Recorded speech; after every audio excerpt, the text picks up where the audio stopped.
Armada Kickoff is brought to you by Community First Credit Union, Winn-Dixie, Baptist Health, Bowden Eye and Associates, Brumos Automotive, and Coastal Spine and Pain Center.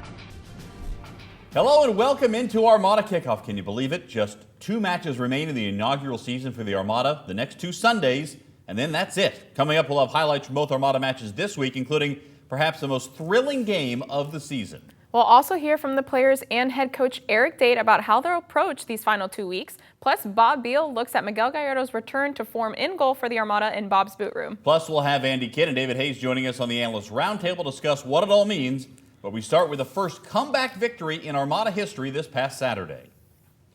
The Armada had been following an interesting statistical run this year. In matches where they scored first, they had not lost. In matches where the opponent scored first, they hadn't won. That really underscored the importance of that first goal. But what if you score the first goal then surrender the lead? How would the Armada respond?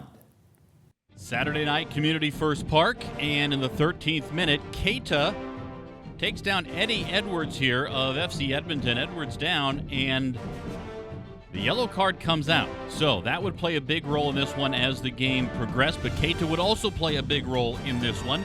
31st minute, watch the work between Jamal Johnson getting it back to Keita for the goal. The Armada take a 1-0 lead. Take a look at it again. Jacksonville had not lost a match all year long in which they had scored first. So Keita certainly giving the Armada and the fans plenty to cheer about at that point. Later in the match, here's Keita again. Watch him come in right at the end there and earns another yellow. He can't believe it, a red card, and Keita is sent packing. 51st minute, so the Armada going to have to play nearly 40 minutes a man down, and Edmonton takes advantage. First, it's Daryl Fordyce cleaning it up, getting it in, 1-1, and then just 3 minutes later, Saini Niasi makes it a 2-1 Edmonton lead. The Armada looking for their first comeback victory all year long. Insert Akil Barrett, and here comes some action. 67th minute, penalty called. Barrett able to draw it, look at it again. He was into the box. The PK, and Pascal Million would deliver for the Armada on the PK. The Haitian national very calmly steps into it to make it 2-2. But Akil Barrett wasn't done. Barrett, in the 70th minute, watch here, takes the carom and sneaks it past Matt Van Oekel for the goal. The Armada take a 3-2 lead. Their first come-from-behind victory of the season. Jacksonville wins it with some fine goalkeeping by Miguel Gallardo. The Armada playoff hopes remain alive. I feel great. I'm just glad that I'm able to help the team, and that's my job, and I'm very glad to do it. It's a good feeling. I'm happy for the guys. Obviously, it was an interesting second half, right? Obviously, we having going into the half with a 1-0 lead, then finding yourself down and down a man as well. The boys dug deep. They found a way. Some big moments. Akil came in, gave us a ton off the bench. The back line held strong. Happy for the boys today. Very happy for them. The numbers from Saturday's match against Edmonton, and you see largely because the Armada played nearly 40 minutes a man down. They were outshot, more shots on goal for Edmonton, and surprisingly possession in Armada's favor. That is a real surprise, but it would certainly impact the following game. Keita getting the red card and Scaglia getting his yellow card accumulation. The Armada keeping their playoff hopes alive heading to Wednesday's match with first place Ottawa. Some comfortable skies at Community First Park early on. A chance for the Armada and Edmonton, or rather into Ottawa, to go at it. And Ottawa got an opportunity here, kind of a jumble in front of the net.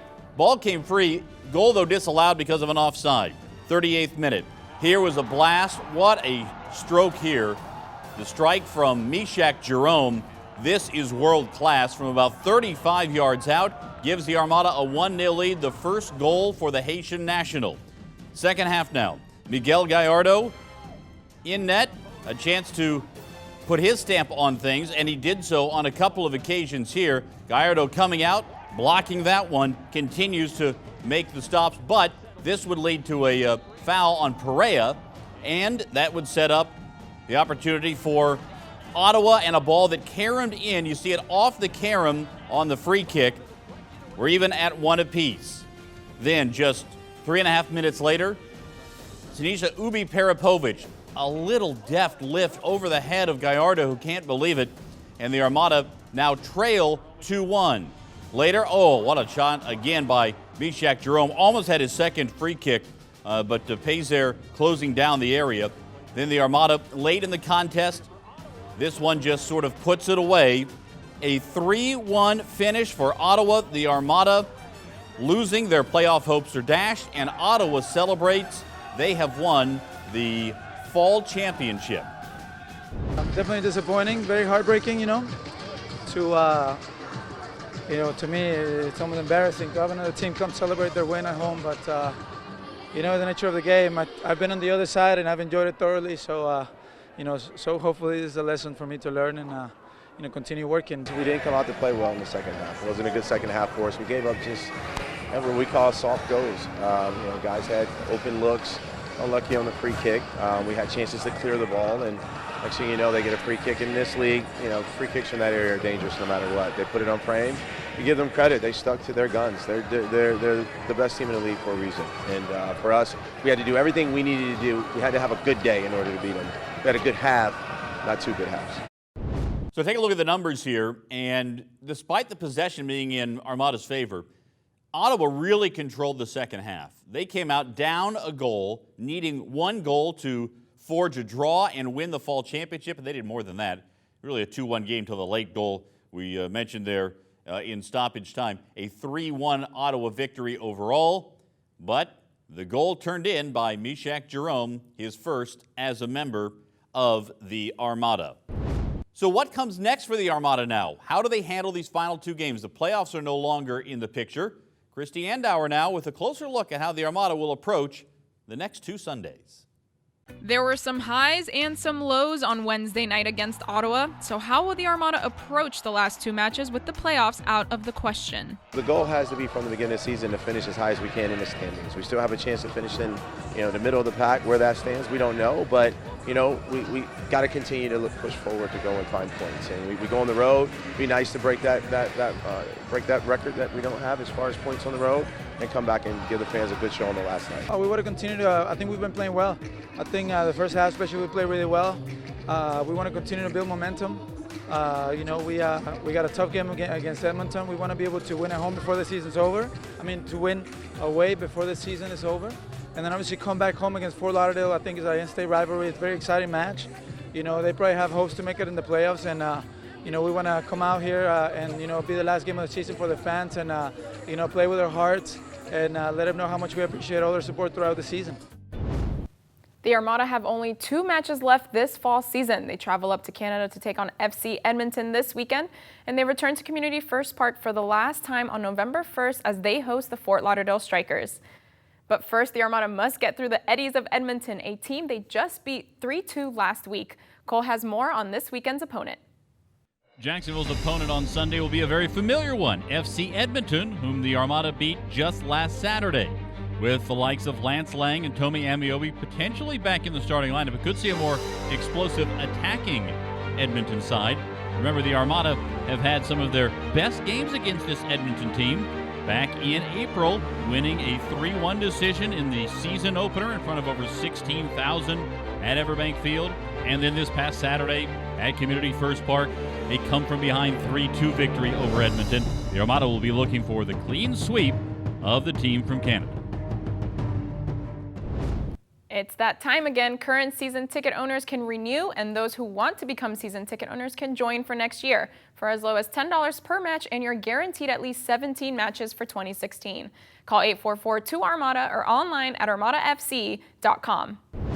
Coming up next, we go around the NASL where the final spot of the championship is still up for grabs. And Bob Veal analyzes Miguel Gallardo in Bob's boot room. Stick around, more Armada Kickoff is straight ahead.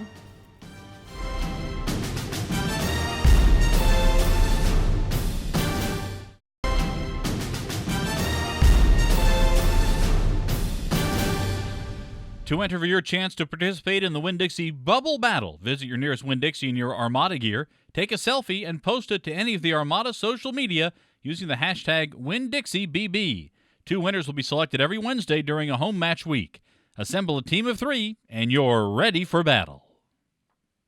Coming into the week, every team in the NASL was still in contention for the postseason. That's a testament to the balance in the league. While 3 teams had spots locked up, the other 8 were fighting for every point. Let's go around the NASL. Tampa Bay came into the week holding the final spot for the NASL championships, playing against Atlanta without Darnell King and without Juan Guerra, both missing the match due to red and yellow card accumulation.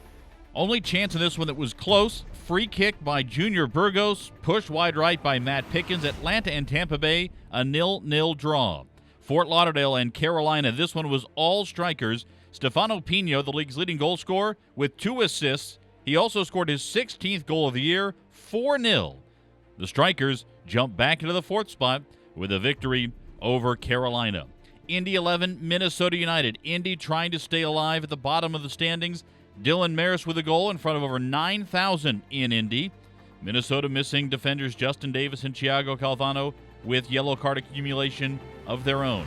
Brian Brown scoring as well for Indy 11. Brad Ring as well, a 3-1 Indy win over Minnesota United. Then before making the trip to Jacksonville on Sunday, Ottawa, a 1-0 victory over San Antonio.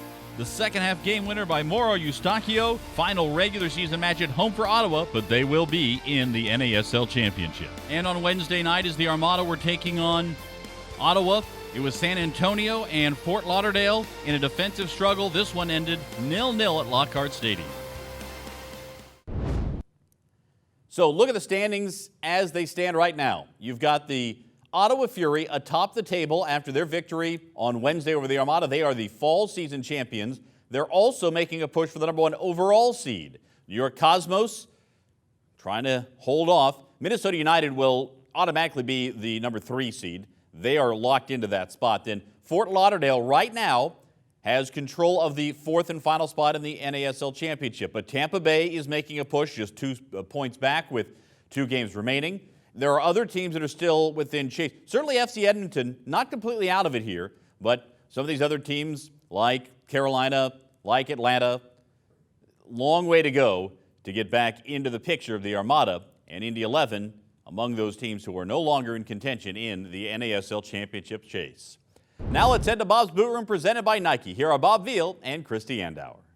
And who were playing, we were playing.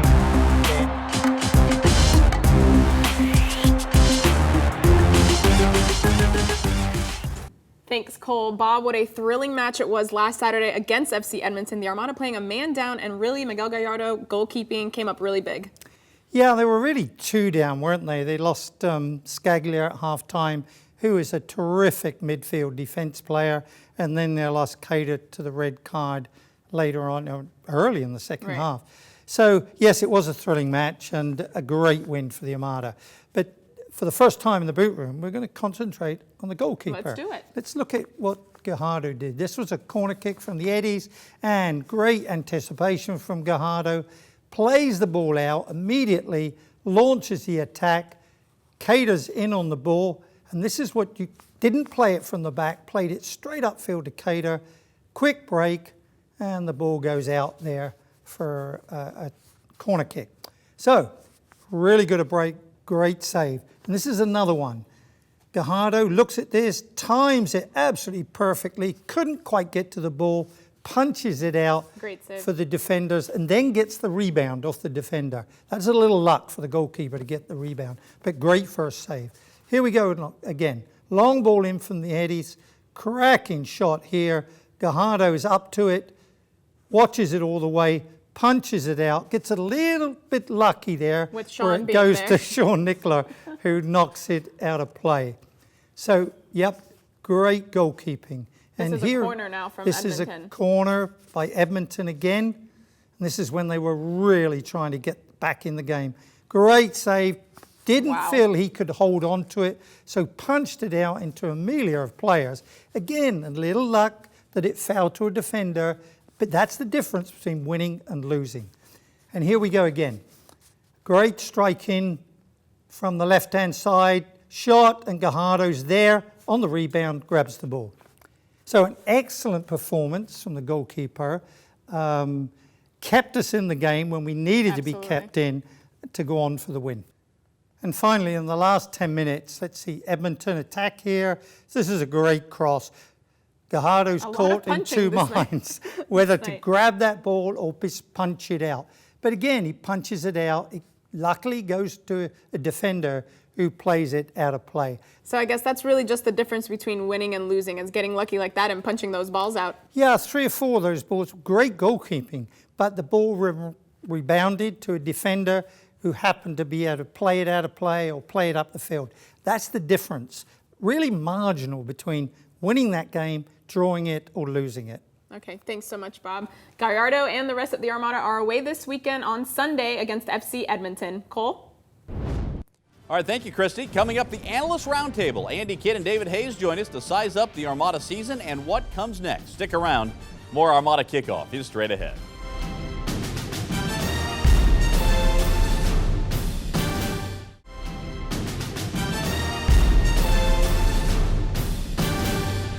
The last match of the year is closer than you think. November 1st, the Armada hosts the Fort Lauderdale Strikers, and it's Fan Appreciation Day. U.S. Women's National Team star Morgan Bryant, who actually played in several local soccer clubs here in Jacksonville, will be in attendance signing autographs for fans, plus a ton of giveaways and a limited edition poster for the first 2,000 fans. Help the Armada pack the part for the last time this year. Call 844-2ARMADA or online at armadafc.com. The Armada Social Rewards program is a great way to stay connected with the team and earn free stuff. Yeah, I said free. This is all you have to do. Log on to armadasocialrewards.com, create an account, link your social media accounts, and start earning tokens. And each week here on Armada Kickoff, we pick a random lucky winner, and congratulations to Brandon Handon. You've won an autographed roster card.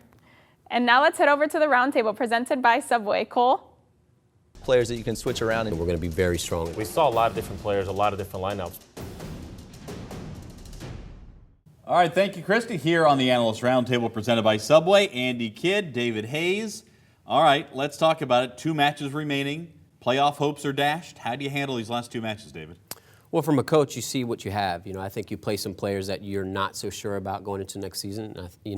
And as a player, you're still playing for a spot for next season. So, I think you still want to go out there and win for both sides as a coach and a player. Yeah, as a player, you're playing for your contract, you're playing for pride, and you're playing for the fans that have been out there all year long. I mean, I saw the attendance last night, well over 5,000, on a Wednesday night game late in the year. That's excellent. So you want to play for those fans and reward them for coming out and supporting you. Is the dynamic a little different because we've got an interim coach in Eric Dade here at the end of the year, and whether, is he playing with guys to try to figure out, use it as an extended preseason, or is he looking for results? That's a great question, because Eric Dade's, he's auditioning right now. So, I can see where he'd want to see what players he can work with next year, but he also needs to get some wins to be able to say, hey, look what I did in the short time that I had. So, if it was me, I'd be playing to win.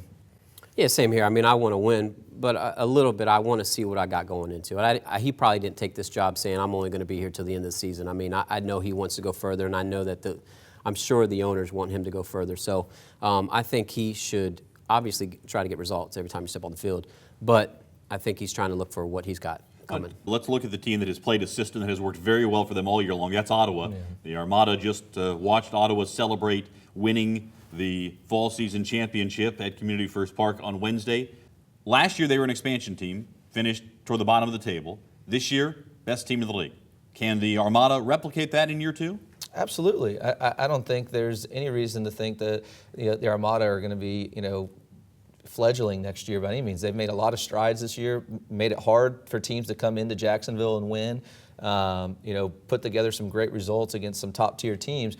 And don't forget, this is the first year this group of players have been together and have gone through 2 coaching staffs. So I think for what they've gone through and the adversity they've faced, they've done really well. And now having a whole offseason to prepare that doesn't have all the build-up that this year had, I think it'll be interesting to see. But I think definitely there's an opportunity for the Armada to grow and make a playoff push next year. Absolutely. I mean, Mark Frisch has shown that he's committed and he'll make it a championship team. So I think next year we're going to be very solid. With a larger league, too. Remember, there are 2 teams coming in already announced, Miami and Puerto Rico. David Hayes, Andy Kidd, thanks so much.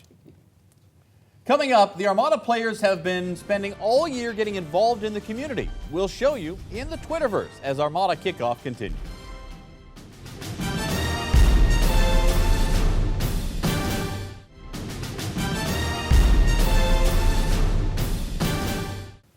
Although the 2015 season is coming to an end, the Armada isn't. Join them next year with 2016 season tickets, which are now on sale for as low as $10 per match, and there's a payment plan to make it even more affordable. Call 844-2-ARMADA or online at armadafc.com. Now it's time to dive into the Twitterverse world to see what Armada players and fans were up to this week. Here's a picture Glenn Weiger tweeted out of his mother, who's actually a breast cancer survivor, in pink at last Saturday's match, and she actually was allowed to lead in Section 904's march to the match, and he says, "I will always be a supporter." Nick Perea and Joseph Toby had their last Healthy Heroes this past Monday and had a great time, as you can see. Lindsay Gooch from JBJ, there was an expo actually this week, and she tweeted out this photo of the Armada prize wheel where fans were able to win a whole bunch of different things. And here's Miguel Gallardo. What a great birthday he had. Last year, he went skydiving. This year, he's celebrating his 31 years in Edmonton. That's about the same kind yeah, of right. thrill, I think right? so. Skydiving, being in Edmonton. Absolutely. Yeah, sure. No. Hopefully, Gallardo can turn in the kind of performance he has of late on his birthday. That would be a real birthday yes, for everybody. for everyone, including us, absolutely. All right, you can get the very latest on the Armada online at armadafc.com. The radio show, Armada Soccer Show, every Friday at 3 on Sports Radio 930. The Armada travel to Edmonton Sunday. Pre-match coverage starts at 3:30 right here on CW17. Kickoff is at 4 p.m. Then they're back home for the final match of the season, November 1st against Fort Lauderdale. Thanks so much for watching. I'm Krissty Andaur. And I'm Cole Pepper. We'll see you next time.